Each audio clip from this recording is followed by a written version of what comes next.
Hello guys, आज हम इस वीडियो में 19th एंड 20th जनवरी के करंट अफेयर्स को डिस्कस करेंगे।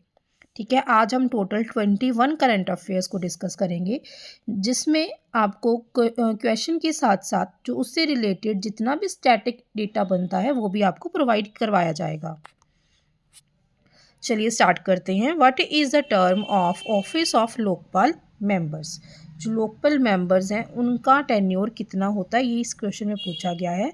तो इसमें आपका आंसर रहेगा सी 5 ईयर्स और टिल एज 70। ठीक है, ये जो लोकपाल मेंबर्स हैं वो 5 ईयर्स के टेन्योर के लिए अपने पद पर रहते हैं और तब तक रहते हैं जब तक इनकी एज 70 ना हो जाए। ठीक है, और करंट चेयरपर्सन कौन है इस टाइम पे? जस्टिस अजय मणिकराव खानविलकर।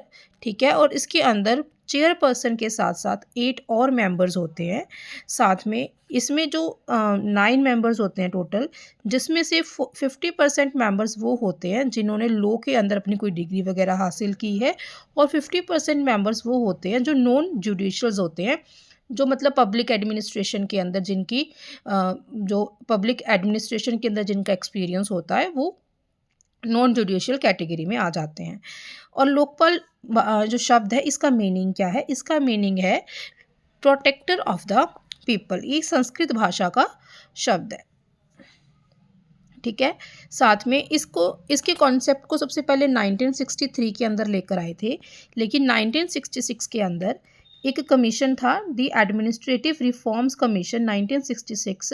इसने इसके कॉन्सेप्ट को थोड़ा सा और इलेबोरेट करके समझाया कि हमें लोकपाल मेंबर्स की क्यों ज़रूरत है।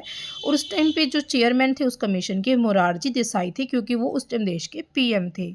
इसका जो मेन मोटिव है वो क्या है कि हम ये चाहते हैं कि एंटी करप्शन एक हमारे पास एक बॉडी हो जो जितने भी करप्शंस के मैटर्स हैं, कंप्लेंट्स आते हैं, उनके अंदर इन्वेस्टिगेट कर सके।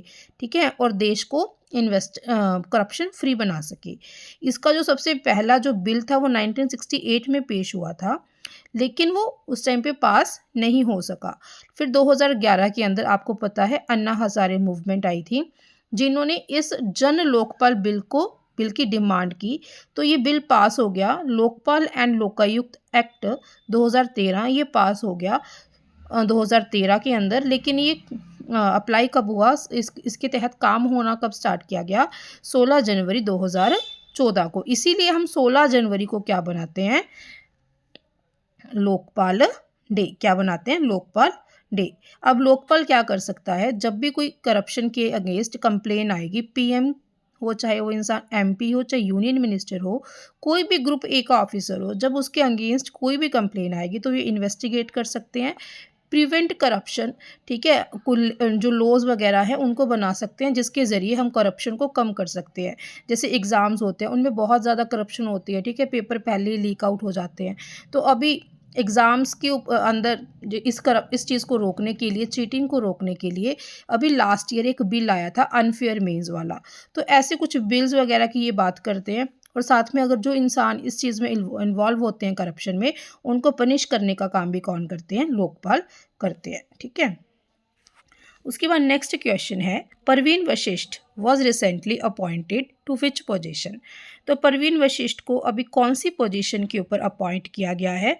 तो इसका आंसर रहेगा vigilance commissioner, CVC, central vigilance commission के अंदर इनको विजिलेंस कमिश्नर बनाया गया है। देखिए, जो सीवीसी है, सेंट्रल विजिलेंस कमीशन, इसको 1964 के अंदर एक एडवाइजरी बॉडी के रूप में बनाया गया था, जिसकी रिकमेंडेशन की थी संथनाम कमेटी। संथनाम कमेटी ने इसको रेकमेंड किया था कि हमारे पास एक ऐसा बोर्ड होना चाहिए, एक ऐसी बॉडी होनी चाहिए। लेकिन 2003 के अंदर एक बिल पास हुआ, सेंट्रल विजिलेंस कमीशन एक्ट 2003। ठीक है, तो उसके तहत ये अब कौन सी बॉडी है? स्टैट्यूटरी बॉडी है। इसके अंदर 3 मेंबर्स होते हैं, एक चेयरपर्सन होता है जिसको हम सेंट्रल विजिलेंस कमिश्नर बोलते हैं, और साथ में 2 विजिलेंस कमिश्नर्स होते हैं। ठीक है, इसकी जो अपॉइंटमेंट है वो कौन करेगा? प्रेसिडेंट करेगा। रेकमेंड कौन करेगा? कमेटी रेकमेंड करेगी, जिसके अंदर पीएम होगा, होम मिनिस्टर होगा और लीडर ऑफ ऑपोजिशन होगा। जो इनकी टर्म है वो कितनी है? 4 ईयर्स है, और साथ में तब तक वो काम करेंगे जब तक उनकी एज 65 नहीं हो जाती। फर्स्ट चीफ विजिलेंस कमिश्नर कौन है? नित्तूर श्रीनिवास राव, ये पहले सीवीसी हैं। और इस टाइम पे जो करंट सीवीसी हैं वो कौन है? प्रवीण कुमार श्रीवास्तव और प्रवीण वशिष्ठा और एएस राजीव, ये विजिलेंस कमिश्नर्स हैं, मतलब ये मेंबर्स हैं बॉडी के। ठीक है। Who is newly elected national president of BJP? तो बीजेपी के प्रेसिडेंट को चूज़ किया गया है, तो वो कौन है? ये अनअपोज्ड है, मतलब बिना किसी वोटिंग के, बिना किसी प्रॉब्लम के इनको चूज़ इलेक्ट कर लिया गया है। तो इसका आंसर रहेगा Nitin Nabin. What is translate gamma? Translate gamma क्या है? एक क्रिप्टो करेंसी है, एक मॉडल है, ट्रांसलेशन मॉडल है, जिसको गूगल डीप माइंड ने बनाया है, एक क्लाउड स्टोरेज सर्विस है, या फिर एक लैंग्वेज लर्निंग ऐप है। तो इसका आंसर रहेगा ये एक एआई ट्रांसलेशन मॉडल है जिसको गूगल डीप माइंड ने बनाया है। इसके अंदर टोटल 55 लैंग्वेजेस को ये सपोर्ट करेगा, मतलब ट्रांसलेट करेगा। और इसके अंदर किसी भी टाइप से ट्रांसलेशन कर सकता है, चाहे टेक्स्ट हो, चाहे इमेज हो, चाहे स्पीच हो। ठीक है, इसलिए हम इसको क्या बोलेंगे? मल्टी मॉडल बोलेंगे। ठीक है, और ये डिफरेंट डिफरेंट साइजेस के अंदर अवेलेबल है, 4 बाइट्स, 12 बाइट्स एंड 27 बाइट्स, जिसके तहत क्या होगा, हम इसको छोटी से बड़ी किसी भी डिवाइस के अंदर इजीली यूज़ कर सकते हैं। इसके अंदर काफ़ी सारी लैंग्वेजेस इंक्लूड है, 55 हैं, जिसमें हिंदी भी है। ये चीज़ आपको ध्यान में रखनी है कि जो हमारी हिंदी लैंग्वेज है उसको भी ये सपोर्ट करता है।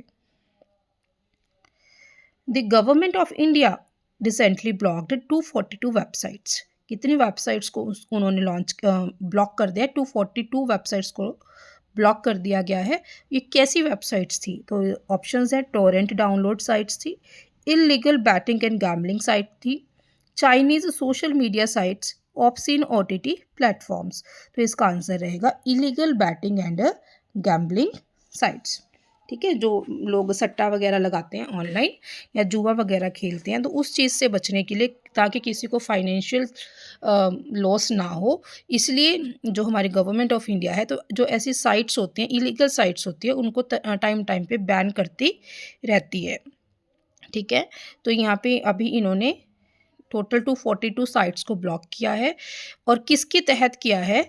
ऑनलाइन जो गेमिंग एक्ट आया था 2025 के अंदर, उसके अंडर इसको ब्लॉक किया गया है, उसके रूल्स को ध्यान में रखते हुए, ताकि किसी भी यूज़र को सोशल और फाइनेंशियल हार्म ना हो। टोटल अब तक जो गवर्नमेंट ऑफ इंडिया है ऐसी 7800 साइट्स को ब्लॉक कर चुकी है। तो ये एक्ट का नाम है, इसको आपको ध्यान में रखना है, जो कि 2025 में इसको पास किया गया है, promotion of regulation of online gaming act 2025। एक न्यू इंडियन लॉ है जिसके ज़रिए जो पार्लियामेंट है ऑनलाइन गेमिंग सेक्टर को क्या करेगा? रेगुलेट करेगा, ताकि यूज़र्स को प्रोटेक्ट कर सके, ताकि उनके साथ कुछ भी भयानक घटित ना हो। Indian boxing star Vijender Singh was recently appointed to which international sports body? तो विजेंदर सिंह को कौन सी इंटरनेशनल स्पोर्ट्स बॉडी के मेंबर के रूप में नियुक्त किया गया है? ऑप्शंस है, international Olympic committee, world boxing federation, Asian boxing council and world anti doping agency. ठीक है, तो इसका आंसर रहेगा एशियन बॉक्सिंग काउंसिल। ठीक है, तो जो एशियन बॉक्सिंग काउंसिल है, ये एशिया के अंदर जितने भी मतलब बॉक्सिंग के टूर्नामेंट्स होते हैं उनको रेगुलेट करती है। इसके जो हेड क्वार्टर्स हैं वो कहाँ पे हैं? बैंकॉक थाईलैंड के अंदर हैं।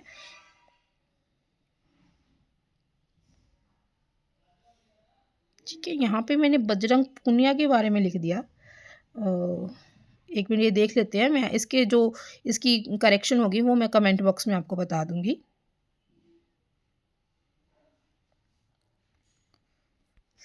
सागर Maitri V is a collaborative initiative between, जो सागर मैत्री वी है वो किन दो लोगों के बीच, किन के बीच में कोलैबोरेटिव इनिशिएटिव है? तो इसका आंसर रहेगा इंडियन नेवी एंड DRDO। ठीक है, साथ में इसके अंदर और भी 8 कंट्रीज़ ने पार्टिसिपेट किया है। IOR कंट्रीज़ है, इंडियन ओशन रिम कंट्रीज़ है। कौन कौन सी? Maldives, Sri Lanka, Thailand, Malaysia, Singapore, Indonesia, Myanmar and Oman. इसके अंदर इंडिया की तरफ से जो INS गया है, रिसर्च वेसल गई है, वो गई है INS सागर ध्वनि। अपनी वेसल है, रिसर्च वेसल है, इसको garden reach ship builders and engineers company के द्वारा बनाया गया था, जिसको 1994 के अंदर कमीशन किया गया था।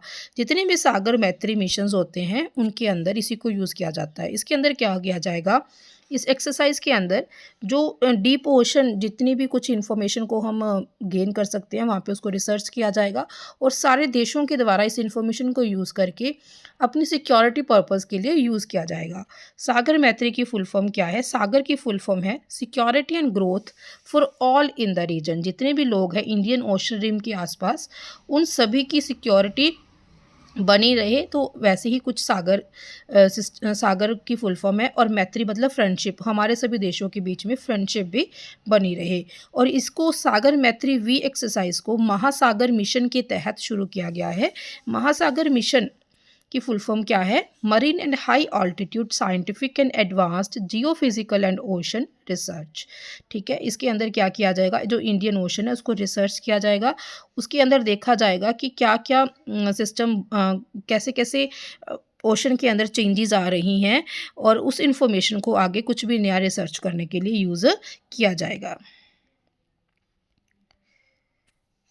सेकेंड ग्लोबल बुद्धिस्ट समिट 2026 कहाँ पे मतलब हेल्ड होगी, कहाँ पे होगी? तो वो होगी न्यू दिल्ली के अंदर। ठीक है, पहले ये सेकेंड है, जो फर्स्ट है वो भी न्यू दिल्ली के अंदर हुई थी। इसकी थीम क्या है? Collective wisdom, United voice in mutual को एग्जिस्टेंस। ये आप याद रखिएगा, it is very important. Theme को आप याद रखिएगा। जो इंटरनेशनल बुद्धिस्ट कन्फेडरेशन है, ये इसके साथ मिनिस्ट्री ऑफ कल्चर, ये दोनों मिलके इसको ऑर्गेनाइज करेंगी। और IBC को कब बनाया गया था? 2013 में। और इसके हेडक्वार्टर्स कहाँ पे है? न्यू दिल्ली के अंदर है। पोंदुरु खादी, पोंदुरु खादी को GI टैग मिला है। ठीक है, ये कौन सी स्टेट से बिलोंग करती है? Very very important. जितने भी GI टैग्स होते हैं ये बहुत इंपॉर्टेंट रहते हैं आने वाले एग्जाम्स के लिए। तो इसका आंसर है तमिल, इसका आंसर है आंध्र प्रदेश। इसका आंसर क्या रहेगा? आंध्र प्रदेश। ये जो पोंदुरु खादी है एक hand spun hand woven cotton fabric है, हाथों से बनाई गई कॉटन की फैब्रिक है। ठीक है, जिसको एक पोंदुरु विलेज है, श्रीकाकुलम एक डिस्ट्रिक्ट है आंध्र प्रदेश के अंदर, वहाँ पे इसको बनाया जाता है। लोकली इसका नाम क्या है? पतनुलू। ठीक है, जो ये पोंदुरु खादी है इसको महात्मा गांधी ने अपनी स्वदेशी मूवमेंट के अंदर इसको एडमायर किया था, मतलब इसको प्रमोट किया था कि हमें विदेशी चीज़ों को यूज़ छोड़कर अपने जो हाथों से बनाई गई जो कॉटन है, पोंदुरु खादी है, उसको यूज़ करना चाहिए। इसके अंदर एक यूनिक टूल यूज़ करते हैं, वेलुगा फिश जॉबोन, जिसको यूज़ करके कॉटन इसको क्लीन किया जाता है। और इसके अंदर जो चरखा यूज़ होता है वो गांधी चरखा यूज़ होता है। कुछ जो आजकल के चरखे हैं वो कुछ मॉडिफाइएबल फॉर्म के अंदर आते हैं, लेकिन इसके अंदर वो पहले वाला पुराना चरखा ही यूज़ किया जाता है, जिसको हम क्या बोलते हैं? गांधी चरखा। और अब हम देखते हैं कि GI टैग्स क्या होते हैं। देखिए GI टैग, GI की फुल फॉर्म क्या है? जोग्राफिकल इंडिकेशन, मतलब कोई ऐसी चीज़ जो किसी पर्टिकुलर एरिया के साथ रिलेट करती है, वहाँ की पहचान है, तो उसको हम क्या कर देते हैं? GI टैग दे देते हैं, ताकि कोई भी उसको किसी और एरिया के अंदर प्रोड्यूस ना कर सके। उसकी एक अलग से यूनिक पहचान के लिए हम ऐसा करते हैं। ये जो एक्ट है 1999 के अंदर इसको पास किया गया था। 2003 में इसके तहत काम करना शुरू किया गया था। इसके अंदर क्या रहता है कि हम जो प्रोड्यूसर्स हैं उनको राइट्स दे देते हैं, एक्सक्लूसिव राइट्स दे देते हैं, ताकि उनकी जो पेटेंट, जो भी उनकी एडवांसमेंट है, टेक्नोलॉजी है जो उनके पास, उसको अनऑथराइजली कोई यूज़र ना कर सके, जिससे जो गांव के लोग हैं उनका जो जीने का जो रोजी रोटी वो कमाते हैं इस चीज़ से, उसको प्रमोट किया जा सके। और जो ट्रेडिशनल क्राफ्ट्समैनशिप है, रीजनल हेरिटेज है, उसको हम क्या कर सके? बचा सकें। ठीक है, ये जो किसके अंडर काम करती है? ये it works under the geographical indication functions under the ministry of commerce and industry. ये चीज़ आप याद रखिएगा कि जो GI टैग्स हैं वो कौन सी मिनिस्ट्री के अंडर काम करते हैं? Ministry of commerce and industry. Which bank won the Best FinTech and DPI Adoption Award at the Indian Banks Association Banking Technology Awards? तो इसका आंसर रहेगा Karnataka bank. Tyler prize for environmental achievement ये किसको मिला है? तो ये मिला है टोबी कायर्स को। ये बहुत इंपॉर्टेंट है, इसको आप याद रखिएगा, ठीक है, it is very very important. तो इसको नोबेल प्राइज़ बोला जाता है इन्वायरमेंट का, ठीक है। और ये किस लिए दिया गया है इनको? Environmental protection, sustainable development and ecological research के लिए इनको ये अवार्ड दिया गया है। Major Swati Shanta Kumar which award in received which award in 2025? इनको कौन सा अवार्ड मिला है? तो ऑप्शन है आपके पास Padma Shri, UN secretary general's award in gender category, Rajiv Gandhi Khel Ratna award, Tyler prize. तो ये इनको अवार्ड मिला है UN secretary general's award in gender category, ठीक है। इन्होंने जो जेंडर इक्वालिटी और विमेन एम्पावरमेंट और इंक्लूशन के लिए बहुत सारा काम किया, इसलिए इनको ये अवार्ड दिया गया है। ये ऐसी पहली इंडियन आर्मी ऑफिसर है जिनको ये अवार्ड मिला है। तो आप ये देख सकते हैं जेंडर इक्वालिटी, जब लड़के और लड़कियों में समानता आ जाएगी तो वहाँ पे शांति रहेगी, कोई भी लड़ाई झगड़ा नहीं होगा। तो यहाँ से आप जेंडर को शांति से रिलेट करके इस अवार्ड को याद कर सकते हैं। Full stack sovereign artificial intelligence park कहाँ पे बनाया जाएगा? सोवरन मतलब एक ऐसा पार्क जिसको हम बनाने के लिए किसी भी फॉरेन कंपनी की हेल्प नहीं लेंगे, भारत की ही एक कंपनी उसमें हमारी हेल्प करेगी। तो इसका आंसर रहेगा तमिलनाडु, ठीक है। और तमिलनाडु के अंदर ये पार्क बनाया जाएगा, ठीक है। ये इंडिया का पहला ऐसा पार्क होगा जो सोवरन एआई पार्क होगा, जिसको हम हमारी मर्जी से, हमारी कंपनी ही इसमें हमारी हेल्प करेगी बनाने में। इसमें पार्टनर कौन है? मेन सर्वम एआई ये कंपनी है जो इसमें हमारी हेल्प करेगी। टोटल इन्वेस्टमेंट कितनी आएगी? 10,000 करोड़ आएगी, ठीक है। इसके अंदर क्या होगा? हम एक ऐसा इंफ्रास्ट्रक्चर बनाएंगे जिसके ज़रिए एक ऐसा इंफ्रास्ट्रक्चर बनेगा जिसमें हम सब कुछ इंटीग्रेट करेंगे, data frameworks, model research labs and innovation clusters, जिसके ज़रिए हम 1000+ डीप टेक जॉब्स को क्रिएट करेंगे, ठीक है। तो सर्वम एआई इसमें हमारी हेल्प करेगी। जो सर्वम है वो इंडिया की ही एक कंपनी है, एआई स्टार्टअप है, जिसके हेडक्वार्टर्स कहाँ पे हैं? बेंगलोर के अंदर है।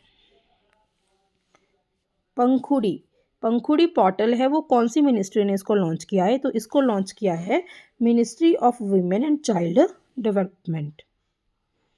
पंखुड़ी पोर्टल एक सिंगल विंडो डिजिटल प्लेटफॉर्म है, मतलब launched by Ministry of Women and Child Development to enable CSR entities, NGOs, individuals and NRIs to contribute in a transparent and structural manner towards women and child welfare programs in India। अगर कोई भी इंसान, कोई NGO, कोई individual, कोई NRI बच्चों के लिए या औरतों के लिए कोई भी काम करना चाहता है, उनके लिए डोनेशन देना चाहता है, तो वो एक सिंगल विंडो डिजिटल प्लेटफॉर्म के थ्रू ऐसा कर सकता है। मतलब हमने डोनेशन करना पंखुड़ी पोर्टल के ज़रिए थोड़ा इजी बनाया है, ठीक है। तो इस टाइम पे जो हमारी कैबिनेट मिनिस्टर हैं वो कौन है? अन्नपूर्णा देवी हैं। और मिनिस्टर ऑफ स्टेट कौन है? सावित्री ठाकुर है। Became the prime minister of Yemen. Yemen के जो नए प्राइम मिनिस्टर बने हैं वो कौन बने हैं? तो वो बने हैं डॉक्टर शाया मोहसिन जिंदानी, ठीक है। तो यहाँ पे ये पहले प्रीवियस फॉरेन मिनिस्टर थे यमन के, लेकिन सालेम स्लेह बिन ब्रेक के रिज़ाइन करने के बाद ये अब वहाँ के प्राइम मिनिस्टर बन चुके हैं। अब इसको आप कैसे याद रखेंगे? यमन में अमन आ रहा है ना, अमन। हम कह रहे हैं कि हमें सभी से मोह मतलब प्यार से बात करनी चाहिए। We should talk with everyone with love, तभी हमारी जो ज़िंदगी है उसमें क्या रहेगा? अमन रहेगा, शांति रहेगी, ठीक है। तो आप ऐसे करके इसको याद कर सकते हैं। RBS 15 ये कौन सी कंट्री के द्वारा बनाया गया है? Sweden, France, Germany and Australia. तो ये बनाया गया है स्वीडन के द्वारा, ठीक है। तो इसको बनाया गया है साप बॉफर्स डायनामिक्स स्वीडन, इस कंपनी ने इसको बनाया है। ठीक है, एक fire and forget anti ship missile है विद लैंड अटैक कैपेबिलिटी। ठीक है, ये लैंड के ज़रिए भी अटैक कर सकती है। ये सरफेस टू सरफेस और एयर टू सरफेस मिसाइल है। ठीक है, इसकी जो लेंथ है वो टोटल 4.35 मीटर है, लॉन्च वेट 800 किलोग्राम है और सब सोनिक है। इसकी जो स्पीड है वो कितनी है, मैश 0.9 है। रेंज 200 किलोमीटर तक ये पर्सन को टारगेट कर सकती है। ठीक है, वॉर हेड क्या है इसका, मतलब इसके अंदर जो फ्यूल यूज़ होगा वो कितना यूज़ कर सकते हैं हम, 200 किलोग्राम तक का फ्यूल यूज़ कर सकते हैं। इसको हम सी के अंदर, समुंदर के अंदर भी यूज़ कर सकते हैं। ठीक है, अभी इसने एक एबिलिटी बताई है कि ये जो रशिया का एयर डिफेंस सिस्टम है S-400 उसको भी क्या कर सकती है, डिस्ट्रॉय कर सकती है। इसमें इतनी ताकत है। ठीक है, और अभी नेटो के बारे में देख लेते हैं कि नेटो क्या है। नेटो की जो कैपिटल है वो है स्टॉकहोम, और जो नेटो स्वीडन है, वो स्वीडन है उसने 2024 में नेटो को ज्वाइन किया था। ठीक है, और करेंसी इसकी है स्वीडिश करोना। कॉन्टिनेंट क्या है, यूरोप है। ऑफिशियल लैंग्वेज स्वीडिश है। इसके अंदर जो लेजिस्लेचर है उसका नाम है रिक्सडैग, यूनिकैमरल पार्लियामेंट है, मतलब एक ही सिंगल हाउस है इसके अंदर, टू हाउसेस नहीं है। और इसके जो प्राइम मिनिस्टर है वो कौन है, उल्फ क्रिस्टर्सन। ठीक है, 16 एंशियंट वुडन बोट्स जो कि 3000 साल पुरानी हैं, कितनी 3000 साल पुरानी है, वो कौन सी झील के अंदर मिली हैं, तो वो मिली हैं लेक मेंडोटा के अंदर। ये लेक मेंडोटा कहाँ पे है, USA के अंदर है। ठीक है, और जो जो ये बोट्स है नॉर्थ अमेरिका के अंदर सबसे पुरानी वाटर क्राफ्ट बोट्स हैं, मतलब सबसे पुरानी बोट्स हैं ये नॉर्थ अमेरिका की, जो हमें लेक मेंडोटा के अंदर मिली। आप यहाँ पे इसको देख सकते हैं, वुडन बोट्स हैं ये। ठीक है, और USA का स्टैटिक आप है। कैपिटल क्या है, वॉशिंगटन DC। करेंसी है US dollar. President Donald Trump और वाइस प्रेसिडेंट कौन है, JD वांस। याद रखिएगा क्योंकि USA काफ़ी न्यूज़ में है, तो पूछ सकते हैं कि USA के वाइस प्रेसिडेंट कौन है, तो वो है JD वांस। Where was an exceptionally large and ancient black coral recently discovered by marine scientist। तो साइंटिस्ट के द्वारा एक ब्लैक कोरल मतलब काला मूंगा कहाँ पे मिला है, हमें कहाँ पे मिला है, तो ये आपको बताना है। तो इसका आंसर रहेगा फायर्ड लैंड, न्यूजीलैंड। न्यूजीलैंड के अंदर फायर्ड लैंड के अंदर हमें ये काले मूंगे मिले हैं। काले मूंगे क्या है, बहुत नीचे डीप सी के अंदर पाए जाते हैं, इसलिए इनका जो कलर है वो क्या हो गया है, ब्लैक हो गया है। ठीक है, डीप सी के अंदर होने के कारण इनका कलर है वो क्या है, ब्लैक हो गया है। ठीक है, और ये ये हमारे लिए क्यों इम्पॉर्टेंट है, बिकॉज इसके ज़रिए हम ये देख सकते हैं कि कैसे कैसे सदियों के अंदर जो क्लाइमेट है वो चेंज कैसे हुआ। और सेकेंडली ये मरीन बायोडाइवर्सिटी है उसको ये हाईली सपोर्ट करते हैं। ठीक है, जो समुंदर है उसमें भी बहुत ज़्यादा बायोडाइवर्सिटी है, बहुत ज़्यादा जीव पाए जाते हैं, तो उनको भी सर्वाइव करने में ये बहुत ज़्यादा हेल्प करते हैं, इसलिए हम इनको क्या बोलते हैं, rain forest of the seas. ठीक है, तो लार्जेस्ट ब्लैक कोरल लीफ हमें न्यूजीलैंड के अंदर मिले हैं, जो कि 300-400 साल पुराने हैं। ठीक है, इनको डैमेज किस चीज़ से होता है, बिकॉज जब हम डीप सी ट्रॉलिंग करते हैं, मतलब जब तेल एक जगह से दूसरी जगह तक जाता है तो समुंदर के ज़रिए जाता है, तो समुंदर के ज़रिए जाएगा तो कई बार जो तेल है वो लीकेज के कारण समुंदर के अंदर वो गिर जाता है, तो जिससे क्या होता है कि इनको थ्रेट है। ठीक है, जब माइनिंग वगैरह करते हैं हम समुंदर के अंदर कुछ चीज़ का पता लगाने के लिए, तब भी जो इनकी लाइफ को थ्रेट हो जाता है। कोरल रीफ्स क्या होते हैं, कोरल रीफ्स क्या होते हैं, जो अंडर वाटर एक चीज़ पाई जाती है, कोरल पॉलिप्स। ठीक है, ये क्या करते हैं, कैल्शियम कार्बोनेट को सिक्रीट करते हैं। ठीक है, तो वो जब वो चीज़ें आपस में मिल जाती हैं तो वहाँ पे क्या बन जाता है, कोरल रीफ्स बन जाते हैं। ठीक है, इनको हम क्या बोलते हैं, रेन फॉरेस्ट बोलते हैं, सीज़ का रेन फॉरेस्ट बोलते हैं, क्योंकि यहाँ पे बहुत ज़्यादा हाई डाइवर्सिटी, बहुत ज़्यादा टाइप के जो जीव जंतु हैं वो पाए जाते हैं। दुनिया का सबसे बड़ा कोरल रीफ कौन सा है, ग्रेट बैरियर रीफ, जो कि ऑस्ट्रेलिया के अंदर है। Sukhatme national award recognises achievements in which field. Sukhatme national award कौन से फील्ड के अंदर दिया जाता है, तो ये दिया जाता है स्टैटिस्टिक्स फील्ड के अंदर दिया जाता है। ये अभी न्यूज़ में इसलिए है क्योंकि जो ministry of statistics and programme implementation है, इसमें इन्होंने क्या मांगे, इसके लिए नॉमिनेशंस मांगे हैं। और ये अवार्ड कब दिया जाएगा, 29 जून 2026 को दिया जाएगा, क्योंकि इस दिन हम इंडियन स्टैटिस्टिक्स डे सेलिब्रेट करते हैं। और जो पीवी सुखात्मे हैं वो इंडियन स्टैटिस्टिशियन हैं और न्यूट्रिशन साइंटिस्ट हैं। इन्होंने बायोस्टैटिक्स और sampling methods and nutrition research के अंदर काम किया। ये अवार्ड किसको दिया जाता है, ये दिया जाता है 45 ईयर्स या उससे ज़्यादा वाले पर्सन को दिया जाता है, ठीक है, जिन्होंने लाइफ टाइम कॉन्ट्रीब्यूशन दी है स्टैटिस्टिक्स फील्ड के अंदर। इसके अंदर एक साइटेशन दी जाएगी, एक शोल दिया जाएगा और एक मोमेंटो मिलेगा। नमो, what does नमो